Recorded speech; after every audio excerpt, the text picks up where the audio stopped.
Hello everyone. Indian political thought में आज हम पढ़ने वाले हैं पंडिता रामाबाई के बारे में। इनके कौन कौन से क्वेश्चंस जो हैं पूछे जा सकते हैं।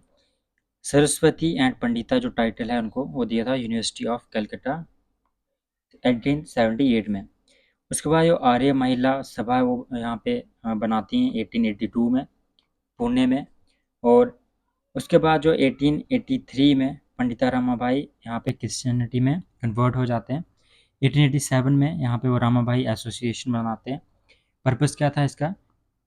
एक्सपेंसेस पे करना 10 साल के लिए, जो विडोज़ वगैरह हैं उनके घर चलाने के लिए, या फिर अपर कास्ट हिंदू विडोज़ जो हैं इंडिया में। तो ये इम्पॉर्टेंट है रामाभाई एसोसिएशन 1887। 1889 में एक secular residential school high cast widows के लिए वो ओपन करते हैं, जिसका नाम दिया जाता है शारदा सादन, और होता कहाँ पे? ये बॉम्बे में।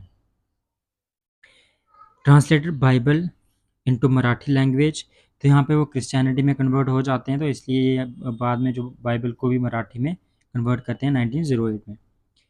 केसरी हिंद मेडल दिया जाता है उनको ब्रिटिश गवर्नमेंट के द्वारा, उनकी जो सर्विस है इंडियन एजुकेशन सिस्टम है उसके लिए। जब इंडियन नेशनल कांग्रेस की जो बॉम्बे में मीटिंग हुई थी 1889 में, तो वहाँ पे जो कुछ जहाँ पे जैसे कदम्बिनी गांगुली और स्वर्ण कुमारी देवी थी, उनके साथ ही ये पंडिता रमाबाई भी यहाँ पे थी। First Calcutta university graduate lady कौन थी? कादम्बिनी गांगुली। तो उस यहाँ पे मीटिंग में, फर्स्ट मीटिंग में ये भी वहाँ पे प्रेजेंट थी। उसके बाद जो इम्पोर्टेंट जो है ये मुक्ति साधन यहाँ पे चाइल्ड विडोज, डेस्टिट्यूट वुमेन या फिर ऑर्फन गर्ल्स जो हैं उनके लिए यहाँ पे खोला गया। काम क्या था? एक शेल्टर देना, एजुकेशन देना और वोकेशनल ट्रेनिंग देना to child widows, destitute women और ऑर्फन गर्ल्स। उसके बाद जो इन पे क्वेश्चन ज़्यादातर पूछे जाते हैं वो बुक्स पे पूछे जाते हैं, जैसे स्त्री धर्म नीति 1882 में पब्लिश की जाती है। इसमें जो मॉरल्स जो हैं मॉरल्स फॉर वुमेन, इसमें उसकी बात की है। The cry of Indian women, ये भी इम्पोर्टेंट है, 1883 में पब्लिश की जाती है।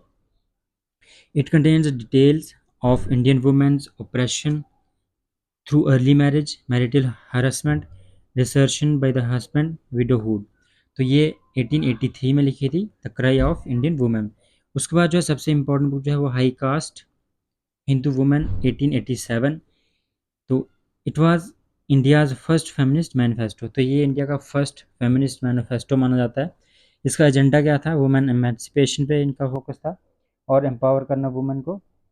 It offers a feminist critique of Indian women's condition, तो एक फेमिनिस्ट क्रिटिक है जो इंडियन वुमेन के जो कंडीशंस हैं उस पर।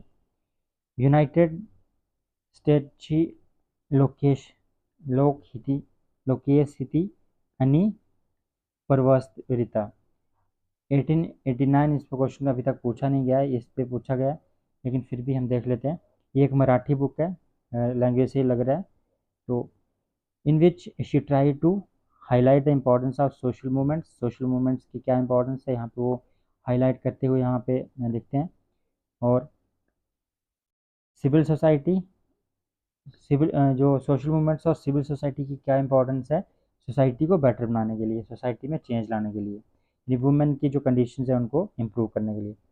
मुक्ति प्रेयर बेल यहाँ पे किसके रिलेटेड है?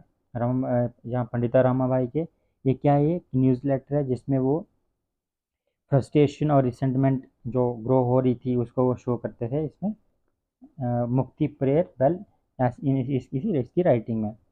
Lamentation of divine language Sanskrit poem है, submitted to oriental conference at Berlin 1881, highlighting the violence of colonialism. तो यहाँ पे वायलेंस ऑफ कॉलोनियलिज्म भी इन्होंने यहाँ पे बात की है।